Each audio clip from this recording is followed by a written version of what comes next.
ನಮ್ಮ ಜೊತೆ ಈಗ ಮಾಜಿ ಸಚಿವರಾದಂತಹ ಅಶ್ವಥ್ ನಾರಾಯಣ ಇದ್ದಾರೆ. ಸರ್, ಇವತ್ತು 6ನೇ ದಿನಕ್ಕೆ ಕಾಲಿಟ್ಟಿದೆ ಪಾದಯಾತ್ರೆ, ಬಟ್ ಇಲ್ಲಿವರೆಗೂ ಸರ್ಕಾರದಿಂದ ಯಾವುದೇ ರಿಯಾಕ್ಷನ್ ಇಲ್ಲ. ಏನ್ ಹೇಳ್ತೀರಿ ಸರ್ ಈ ಬಗ್ಗೆ? ಸರ್ಕಾರದಿಂದ ಇಲ್ಲಿವರೆಗೆ ಯಾವುದೇ ರಿಯಾಕ್ಷನ್ ಬಂದಿಲ್ಲ ಸರ್, 6ನೇ ದಿನಕ್ಕೆ ಕಾಲಿಟ್ಟಿದ್ರು ಕೂಡ.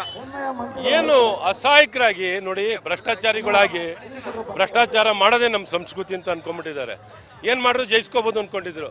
ಆದರೆ ಇವತ್ತು ಜನ ಎಚ್ಚರಗೊಂಡು ಇಂಥ ಯಾರೇ ಭ್ರಷ್ಟಾಚಾರಿಗಳಿದ್ರು ನಾವು ಬಿಡೋಲ್ಲ, ನೀವುಗೆ ಶಿಕ್ಷೆ ಆಗಬೇಕು, ನೀವು ರಾಜೀನಾಮೆನ ಕೊಡಬೇಕು ಮುಖ್ಯಮಂತ್ರಿಗಳಾದಂಥ ಸಿದ್ದರಾಮಯ್ಯನವರೇ ಅಂತ ಭಾಳ ಸ್ಪಷ್ಟ ಸಂದೇಶ ಕೊಡಲಿಕ್ಕೆ ಇವತ್ತು ಮೈಸೂರಿನಲ್ಲಿ ದಿನನೂ ನೋಡಿ ಸಾವಿರಾರು ಲಕ್ಷಾಂತರ ಜನ ಬಂದು ಭಾಗವಹಿಸಿ ಇವತ್ತು ಅವರ ರಾಜೀನಾಮೆಯನ್ನು ಒತ್ತಾಯವನ್ನು ಮಾಡ್ತಿದ್ದಾರೆ.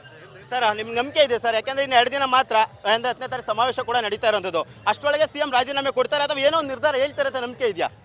ಖಂಡಿತ ನೋಡಿ, ಅವ್ರಿಗಂತೂ ಮನಸ್ಸಿಲ್ಲ ನನ್ಗೆ ಗೊತ್ತಿರೋ ಹಾಗೆ. ಯಾಕಂದರೆ ಅವ್ರು ಕುರ್ಚಿ ಅಂಟ್ಕೊಂಬಿಟ್ಟವ್ರೆ, ಕುರ್ಚಿ ಬಿಡೋಕ್ಕೆ ತಯಾರಿಲ್ಲ.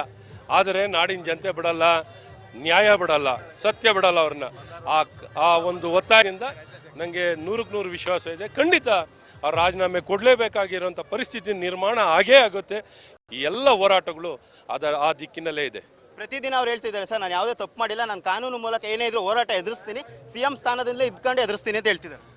ಅದೇನೇ ಹೇಳಿದ್ದು, ಈ ಬಂಡತನದಲ್ಲಿ ಒಬ್ಬರು ಭ್ರಷ್ಟಾಚಾರಿ ಆಗಿರೋರು ಅಧಿಕಾರದಲ್ಲಿ ಮುಂದುವರೆದ್ರೆ ಬೇಲಿನೇ ಎದ್ದು ಒಲೆ ಮೈತಾ ಇರ್ಬೇಕಾದ್ರೆ ನಾಡಿನ ಜನತೆಗೆ ಹೆಂಗೆ ರಕ್ಷಣೆ ಕೊಡ್ತಾರೆ? ಭ್ರಷ್ಟಾಚಾರಿಗಳಿಂದ ಹೇಗೆ ರಕ್ಷಣೆ ಕೊಡ್ಲಿಕ್ಕಾಗತ್ತೆ? ಒಬ್ಬ ಭ್ರಷ್ಟರಿಂದ ಹೇಗೆ ರಕ್ಷಣೆ ಕೊಡ್ಲಿಕ್ಕೆ ಸಾಧ್ಯವಾಗುತ್ತೆ?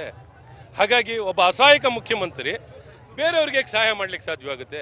ಹಾಗಾಗಿ ಇದು ಯಾವುದೂ ಸಹಾಯ ಆಗಲ್ಲ. ಇವತ್ತು ಏನಾದ್ರು 7.5 ಕೋಟಿ ಜನರ ಬಗ್ಗೆ ಅವ್ರಿಗೇನಾದ್ರು ಕಾಳಜಿ ಇದ್ದರೆ ರಾಜೀನಾಮೆ ಕೊಡಬೇಕು. ನಾಳೆ ಅವರು ಕೂಡ ಮೈಸೂರಿನಲ್ಲಿ ದೊಡ್ಡ ಸಮಾವೇಶ ಮಾಡ್ತಿದ್ದಾರೆ, ಅದಕ್ಕೂ ಕೂಡ ಕೇಂದ್ರ ನಾಯಕರು ಕೂಡ ಬರ್ತಾರೆ ಅಂತ ಹೇಳ್ತಾ ಇದ್ದಾರೆ. ಅದೇ ಊರು ಬಿಟ್ಟವರು ಊರಿಗೆ ದೊಡ್ಡವರು ಅಂತ. ಹಾಗಾಗಿ ಏನು ಬಂಡತನದಲ್ಲಿ ಕಾರ್ಯಕ್ರಮದಲ್ಲಿ ನಾನು ದೊಡ್ಡ ಬಂಡ, ಊರು ಬಿಟ್ಟವರು ಅಂತ ಹೇಳೋಕ್ಕೆ ಕಾರ್ಯಕ್ರಮ ಮಾಡ್ತಾ ಇದ್ದಾರೆ. ಮಾಡಲಿ ಸರ್, ಕೊನೆ ಆಗ್ರಹ ನಿಮ್ದೇನಾಗಿರುತ್ತೆ? ಆಗ್ರಹ ರಾಜೀನಾಮೆ, ಇನ್ನೇನಿಲ್ಲ. ರಾಜೀನಾಮೆ. ಇಷ್ಟು CN ಅಶ್ವಥ್ ನಾರಾಯಣ ಅವರ ಮಾತು. ಕ್ಯಾಮ್ರಾ ಪರ್ಸನ್ ದಯಾನಂದ ಬಾಬು ಜೊತೆ ಕೆ. ಸ್ಮಾರಕ ನಾಯಕ, BTV ಮಂಡ್ಯ.